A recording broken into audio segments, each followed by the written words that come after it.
우리가 4주 전부터 조연산 목사님이 쓰신 말의 힘이라는 책의 내용을 중심으로 해서 크리스찬의 언어 생활에 관해서 하나님 말씀을 살피고 있거든요. 오늘 말씀의 제목은 칭찬과 책망입니다.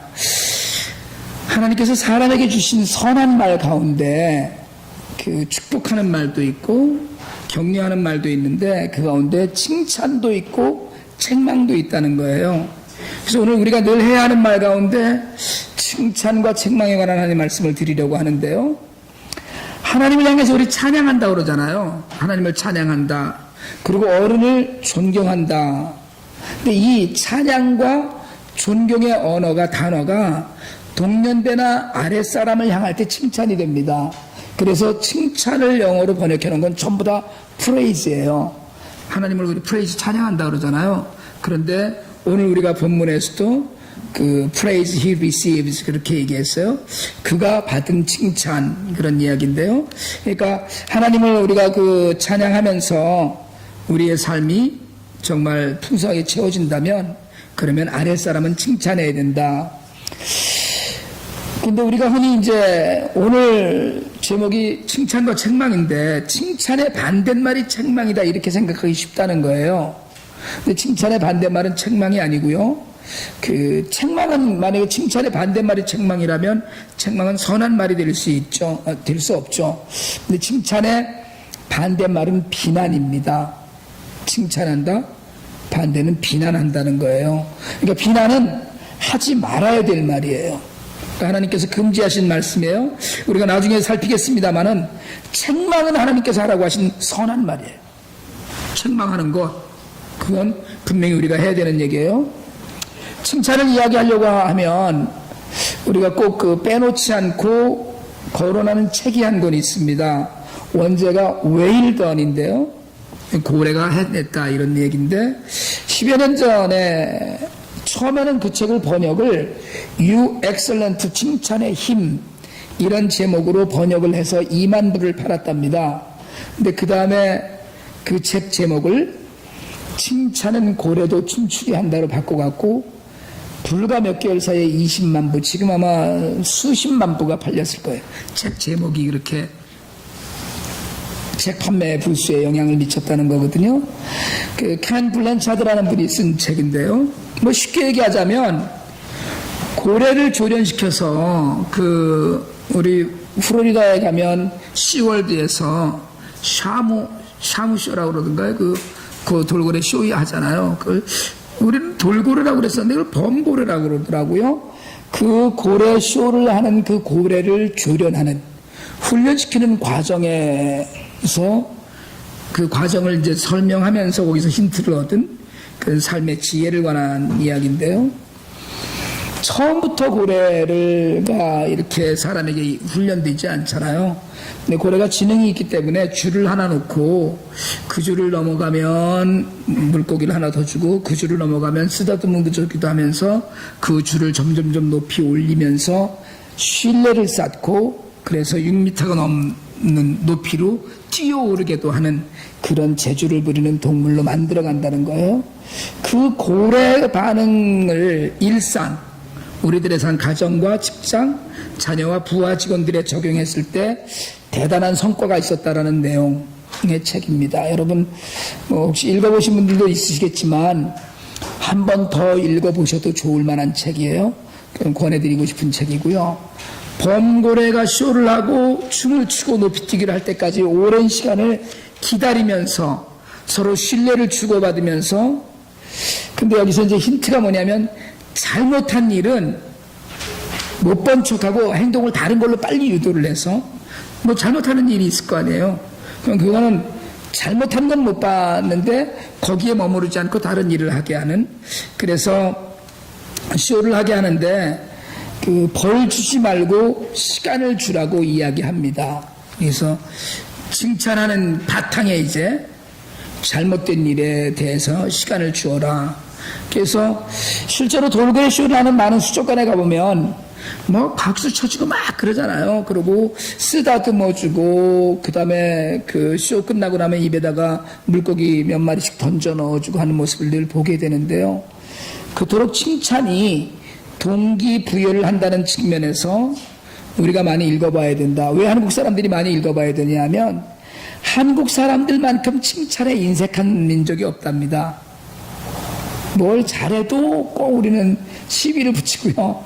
잘하면 꼭 엉뚱한 일로 거기다가 딴지를 걸고 그러면서 칭찬에 목말라 한다는 거죠. 칭찬에 목말라 한다는 표현이 참 적절한데요. 상대를 잘 자극해서 동기를 부여하게 되면 그 잠재력을 최대한 끌어낼 수 있는데도 우리는 자건 어렸을 때부터 뭐 공부를 잘하면 공부만 잘하면 뭐하냐 뭐 이러고요. 뭘 좀 잘하면 애가 나가서 춤을 잘 추면 공부도 못하는 것이 춤만 잘 추면 뭐하냐. 우리는 뭐 이렇게 얘기를 늘 하면서 자랐거든요. 그러니까 남들이 잘한 면보다 못한 면을 쳐다보려는 묘한 습성이 우리에게 있었는데 이 칭찬 잘하는 걸 자꾸 좀 끄집어내려는 생각을 갖고 있어야 된다는 거죠. 결국 그 칭찬과 격려 우리가 늘 아는 이야기지만 그렇게 확실하게 이런 사회적인 분위기 가운데 성숙하지 못한 문화가 우리 안에 분명히 있습니다. 그래서 우리가 잘 알다시피 아이들 양육하면서 칭찬이 분명히 큰 힘을 발휘한다 이렇게 이야기하는데 부모들이 뭐 애들 마냥 꾸짖기만 해서는 아이들이 용기를 잃고 방황하기 쉽다 이렇게 얘기하죠. 근데 꾸짖는 것도 필요한데 꾸짖은 거에 몇 배 칭찬을 또 해야 된답니다. 여러분 아이들을 야단 쳤거든 곧바로 칭찬을 또 서너 개 해주도록 하라고도 하거든요. 그렇지 않으면 애가 위축되고 나는 뭐 늘 잘 못하는 사람인가 보다 이런 생각을 한다는 거거든요. 저희 집사람이 오늘 아침에도 승원이를 호되게 야단을 치더니 또 뭐 끌어안고 뭐 막 애를 쓰다듬어주고 그러더라고요. 그래서 진짜 찐하다 뭐 이랬었는데 그게 필요하다는 거예요. 그러니까 그 너무 억누르기만 해도 그것이 옳지 않지만 그렇다고 해서 너무 그 칭찬만 해도 옳지 않기 때문에 균형을 맞추는 것 그게 정말 우리 삶에 굉장히 필요한데 성경적으로 필요하다는 것이죠. 직장에서도 마찬가지죠. 우리가 사실은 야단을 치는 것은 우리 기준에 맞춰 주려고 하는 거거든요.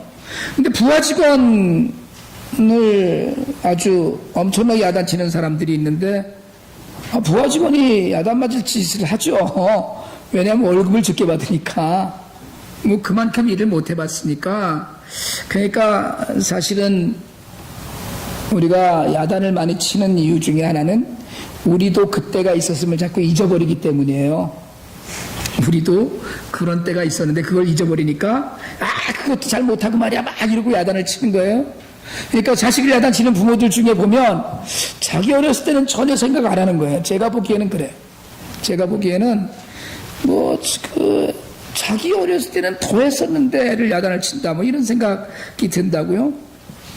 여러분 아랫사람과 자녀들을 향한 아까 프레이즈가 칭찬이라고 그랬는데요. 그 칭찬이 격려하면서 물론 역효과도 많죠.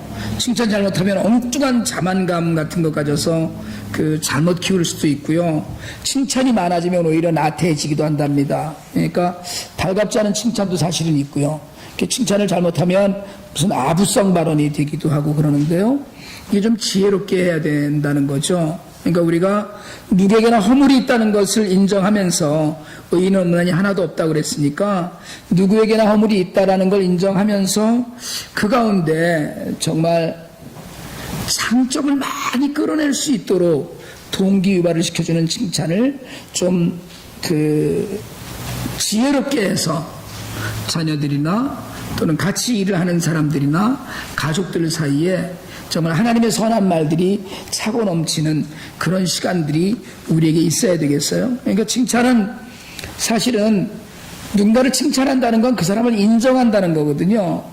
하나님은 우리가 하나님으로 인정할 때 찬양을 드리는 것이고 어른을 어른으로 인정할 때 존경하듯이 여러분 아랫사람을 인정할 때 격려하고 칭찬할 수 있습니다. 그러니까 아까 말씀드렸듯이 아랫사람을 인정 못하면 아이고야 운동만 잘하면 뭐하냐 공부도 못하는 것이 뭐 공부만 잘하면 뭐하냐 뭐 이 칭찬을 못하는 거예요 결국은. 근데 인정하게 되면 그 사람을 인격적으로 인정하게 되면 그것도 참 귀하다라고 칭찬할 수 있기 때문에 자녀를 위해서 칭찬을 주저하는 사람들도 있고, 여러분 사실은요 평생 칭찬 한마디도 못하고 지낸 부모도 있고 평생 칭찬을 한마디도 못 듣고 자란 자녀들도 많이 있습니다, 한국 사회에. 그러니까 그게 그 마음에 상처가 돼갖고요 나중에 시간이 지나고 나면 정말 뭐라 그럴까요, 그게 사회적으로 범죄를 저지르는 빌미가 되기도 하고 그런 동인이 됩니다. 그러니까 여러분 사실은 잘못하는 칭찬 때문에 우쭐해지고 버릇 없어지기도 하는 것도 있지만, 칭찬을 안 못 받음으로 해서 오는 사회적인 모멸감이나 소외감 같은 것들 우리가 반드시 기억해야 되는데, 오늘 우리가 읽은 본문처럼 칭찬은 금 같은 사람을 만듭니다. 칭찬은 금 같은 사람을 만들어요. 근데 오늘 단어에 단련한다 이렇게 되어 있거든요. 근데 사실은 이게 본문에는 성경을 보시면 알겠지만 단련하고라는 단어가 가늘게 나와서 작게 되어 있어요. 이 작게 되어 있다는 건 원래 성경 원문에 여러 가지 사본에, 주요 사본에는 없는 내용이라는 얘기예요. 설명하기 위해서 갖다 붙인 거예요. 은을 단련하고 금을 정련하고 해서 금을 얻듯이 사람도 칭찬을 통해서 단련한다는 건 뭐냐면 좋은 것들을 더 끄집어낸다는 이야기입니다. 지금 은을 얻고 금을 얻는 것에 칭찬을 통해서 사람을 비유한 이유는 거기서 자신의 흠을 버린다는 거예요. 잘못있거나 이런 것들은 내려놓게 되고, 그리고 정말 귀한 사람이 되려면 칭찬으로 장점들을 자꾸 끄집어내줘야 된다는 얘기죠. 그래서 여러분 정말 오늘부터 칭찬을 좀 더 많이 해주시고 어깨를 활짝 펴고 당당한 모습으로 세상을 살아나가는 그런 자녀나 남편이나 아내, 가족, 이런 공동체를 이루어갈 수 있기를 바랍니다. 정말 칭찬 한마디를 통해서 좀 더 의욕을 내게 하고요. 그리고 좋은 결과만이 아니라 우리는 성적을 잘 받아와야만 칭찬을 하거든요. 성적 잘 받아와야 칭찬하잖아요. 근데 성적을 잘 받기 위해서 노력했던 과정도 칭찬을 해야 된다는 거예요. 그러니까 칭찬을 하려면 정말 노력이 필요해요. 칭찬할 줄 아는 사람은 노력하는 사람입니다. 왜냐하면 칭찬할 거리를 단점 중에서 장점을 발견하고 결과만 아니라 과정도 눈여겨보거든요. 물론 결과가 좋아야 되죠. 그런데 여러분 결과는 나쁠 수도 있습니다. 제가 아는 아이들 중에는 공부는 무지하게 열심히, 나는 열심히 하는데 시험만 보면 아주 그 결과가 엉망인 아이가 있어요. 쟤는 왜 저러나 싶을 나이도 있고, 또 어떤 아이는 자기는 공부를 열심히 하는데 다른 아이들이 성적을 좋게 받는다고 컴플레인 한답니다.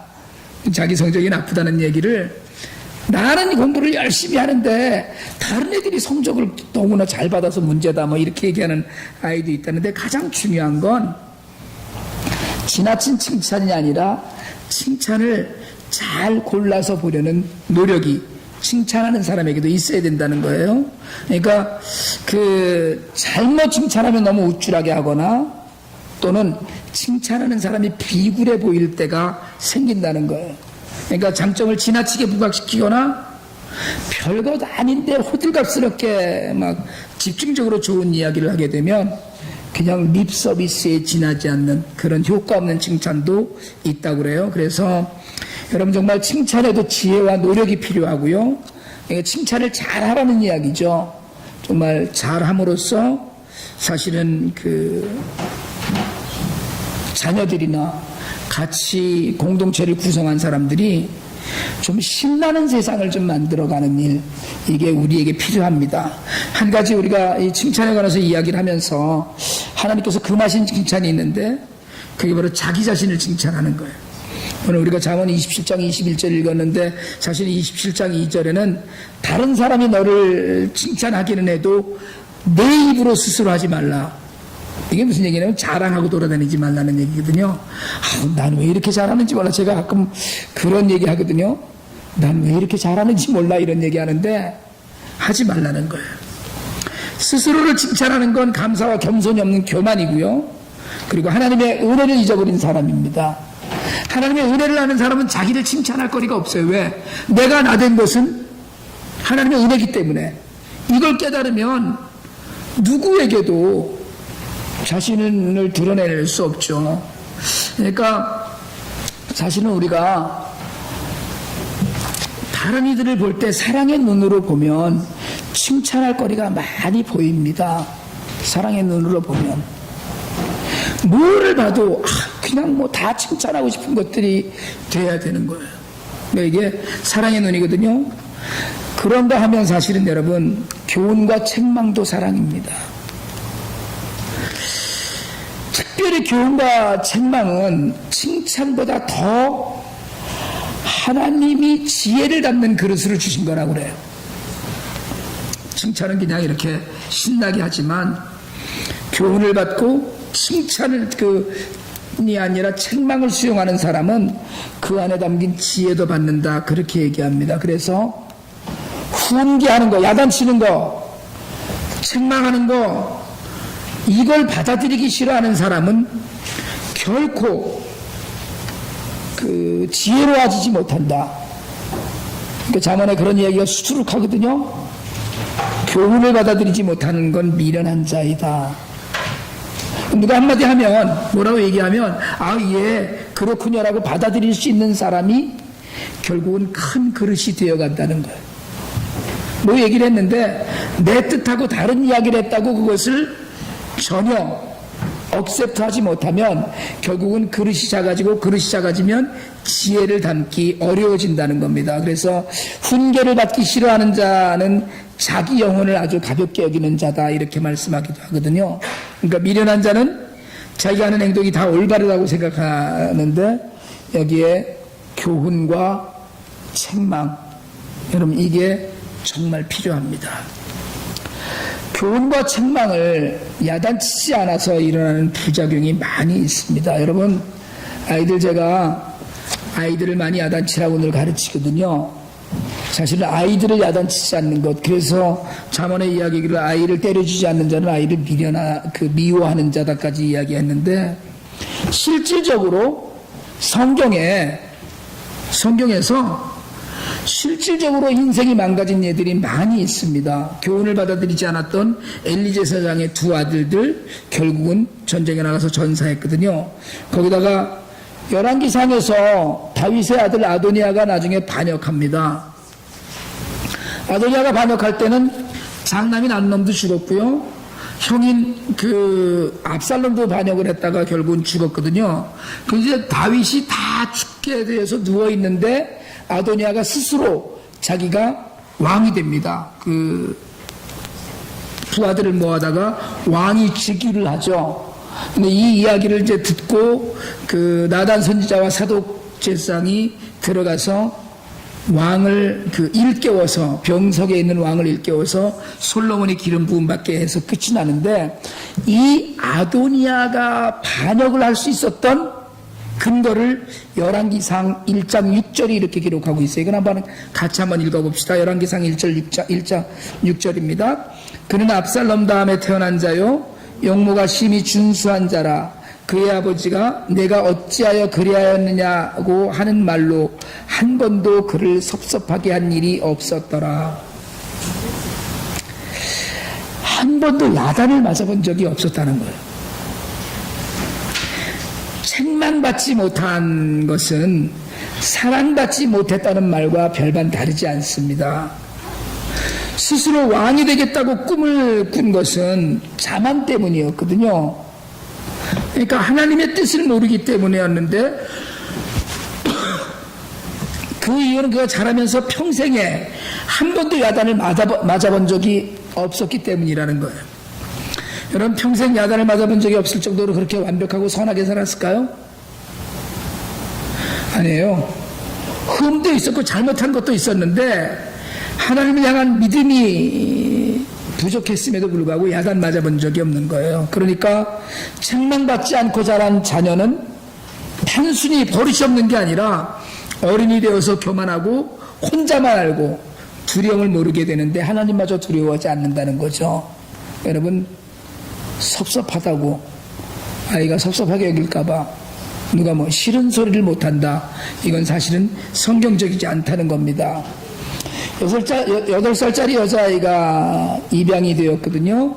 미국에서 실제로 있었던 일이에요. 아이가 새 가정에 적응이 안 되는 것 같았습니다. 그 엄마가 아이가 마음에 상처가 많을까봐 몹시 신경을 쓰면서 정성을 다해서 애를 키우는 거예요. 그냥 더 제일 좋은 거 먹이고, 사실은 형제들도 있었는데 더 열심히 챙겨주고, 실수하고 조금 뭐 잘못한 일이 있어도 야단치지 않고 다 덮어주려고 그러고, 다른 형제들은 뭘 좀 잘못하면 심하게 뭐 욕을 하다시피 하고 야단을 치고 이러는데, 그냥 이 아이는 뭘 좀 잘못해도 그냥 감싸주고 변명해주고, 늘 뭐 아이가 불쌍하게 보였죠. 근데 그러다 보니까 애가 점점 더 학교에서 사고도 많이 치고, 그래도 또 뭐 용서하고 사랑하기로 했는데, 그냥 한 가지 섭섭한 건 아이가 도무지 자기를 엄마라고 부르지 않는 거예요. 근데 정말 누가 보면 구박이나 하는 계모처럼 애가 늘 거의감을 표현하는 거예요. 그렇게 반년 이상이 흘렀는데 어느 날 정말 학교에서 아이가 나쁜 짓을 했다고 선생님께 엄마가 불려갔어요. 다른 아이의 물건을 가져가고 망가뜨리고 여러 가지 문제를 보인다. 그래서 이 아이를 데려온 엄마가 그날 처음으로 아이를 부엌에 세워놓고 종아리를 때려줬어요. 그동안 다른 아이들도 야단도 많이 맞고 매도 맞았지만 이 입양한 딸은 그렇지 않았는데 그날 엄마는 아이를 처음으로 때렸습니다. 그랬더니 이 아이가 매를 맞고 나서 울더니 이 입양한 엄마 품에 달겨들어서 처음으로 엄마라고 부르면서 울더라는 거예요. 아이는 그동안 이 아줌마가 나를 사랑하지 않는다고 생각했어요. 사랑한다면 자기가 나쁜 짓을 하는데 자신을 야단칠 거라고 생각했어요. 그래서 조금씩 나쁜 짓의 강도가 세워져 갔어요. 나쁜 짓을 하는 정도가 자꾸 세워져 가는데 그래도 야단을 치지 않는 거예요. 아, 이 아줌마는 나를 사랑하는 게 아니로구나. 근데 매를 맞자 그제서야 아이는 엄마가 나를 사랑하는 엄마인 것을 알았어. 이 엄마가 진심으로 나를 받아들이고 있다고 믿었어요. 그동안 잘 해주기만 한 것은 나를 사랑한 것이 아니라 손님처럼 대한 것이라고 생각을 했습니다. 여러분, 제가 늘 말씀드리지만 나무에 가위질을 하는 건 나무를 사랑하기 때문입니다. 책망을 받은 사람이 지혜롭게 자라요. 책망에 지혜가 담겨 있어요. 지혜는 사람을 올바르게 자라게 하고 올바르게 자란 사람만이 평안을 누리고 하나님의 부요를 나중에 누립니다. 여러분, 자녀를 정말 복을 누리는 자녀로 키우시려면 야단을 많이 치세요. 작은 허물도 좀 야단을 치고요. 그래서 하나님께서 정말 우리를 향한 그 사랑이 잘 전달될 수 있도록 그렇게 허물하고 정말 야단치시면서 그 가운데 정말 늘 분발할 수 있는, 아까 말씀드렸듯이 칭찬과 책망은 같은 사랑의 울타리 안에 있어요. 칭찬이 용기를 불러준다면 책망은 지혜롭게 해요. 하나님께서 하라고 하신 이 선한 말이 우리 자라나는 자녀들 가슴에, 그리고 정말 함께하는 자들 그 마음에 늘 새겨져서 칭찬도 아끼지 않지만 책망도 아끼지 않아서 바르고 든든하게, 여러분, 나무에 가위질을 해서 나무가 곧상 올라가잖아요. 정말 든든하게 크게 높이 올라간 나무들을 보면 그 올라간 나무들마다 그 옆에 옹이들을 잘라낸, 가지를 잘라낸 옹이들이 나무마다 있습니다. 그냥 나비로 뒀다면 높이 올라가지 못할 나무로 그냥 끝났을 거거든요. 나무에 물을 주는 건 칭찬이라면 나무에 가위질을 하는 것은 책망입니다. 물을 주는 것이 정말 좋은 양분으로 잘 자라게 했다면 가위질을 함으로 해서 반듯하고 바르고 건강하게 자랄 수 있습니다. 여러분, 우리 자녀들 뿐이 아니고 우리 삶을 돌아보면서 우리가 칭찬을 아끼지 말아야 될 일, 우리가 책망해야 될 일에 대해서, 또 하나님께서 우리에게 칭찬하시고 우리를 책망하시는 모든 일에 대해서 우리의 삶이 하나님께 온전히 드려지고 그 가운데서 누리는 회복의 은혜, 놀라운 희망의 은혜, 소망의 은혜를 우리가 함께 누리게 되기를 주님의 이름으로 축원합니다. 기도드리겠습니다.